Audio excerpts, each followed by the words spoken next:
Stop. Did you know that learning idioms can make your English sound more natural? So, today we will learn 5 useful idioms starting with the letter D. Okay? Let's begin. The first idiom is a dead tired. Dead tired means क्या होता है? Extremely tired. बहुत ज़्यादा थका हुआ, बहुत ज़्यादा थक जाने को हम बोलेंगे dead tired. एग्जाम्पल है, after working all day I was dead tired. पूरा दिन काम करने के बाद मैं बहुत ज़्यादा क्या हुआ हूँ? थक गया हूँ. इसका एक्सप्लेनेशन हम देखते हैं. We use this idioms when we are extremely tired and need rest. जब हमें रेस्ट की नीड होती है और हम बहुत ज़्यादा अपने काम से थक जाते हैं, तो हम इसे यूज़ कर सकते हैं कि after working all day I was dead tired. Okay. Second क्या है?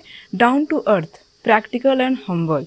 हम बोलते भी हैं बहुत सारे लोगों को, जो बड़े लोग होते हैं बोलते हैं ना, वो डाउन टू अर्थ है, मतलब बहुत ज़्यादा हम्बल है. इतना पैसा, इतना पावर, एवरीथिंग होने के बाद भी वो बहुत हम्बल पर्सन है, तो उसे हम बोलते हैं डाउन टू अर्थ, मतलब विनम्र और व्यवहारिक. एग्जाम्पल है, despite being famous she is very down to earth.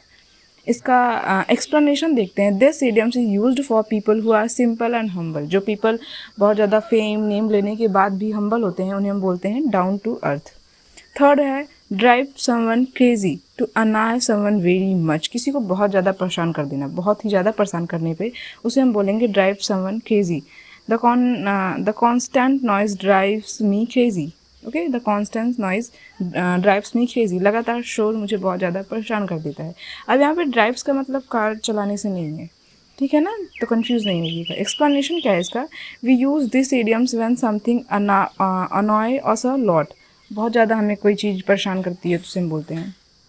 Fourth है draw the line, to set a limit, सीमा तय करना. किसी चीज़ के लिए सीमा तय कर. जैसे एग्जाम्पल है, I can help you but I draw the line at doing all your work.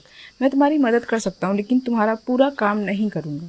तो उसे हम क्या बोलेंगे? ड्रॉ द लाइन, मतलब कुछ सीमा तय कर देना कि हाँ मैं इतना तुम्हारा काम करूँगा लेकिन इसके आगे मैं तुम्हारा काम नहीं कर पाऊँगा.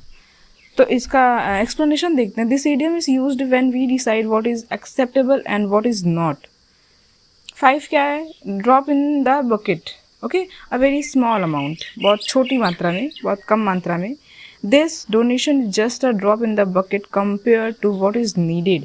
ज़रूरत के मुकाबले यह दान बहुत कम है. मतलब जितना हम एक्सपेक्ट करें, जैसे मान लीजिए हम कह दें कि मुझे 100 रुपये की नीड है अभी, ठीक है, 100 रुपये की नीड है, 100 रुपये में मेरा ये काम हो जाएगा, लेकिन आपको 100 की जगह वहाँ पे 50 या 60, मतलब जितनी नीड है उससे आपको कम मिले, तो उसे हम वहाँ पे हम बोल सकते हैं drop in a bucket.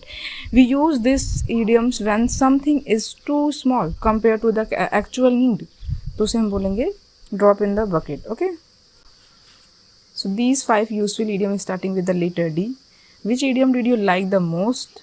Write your answer in comment and subscribe for more English lesson. Okay, thank you.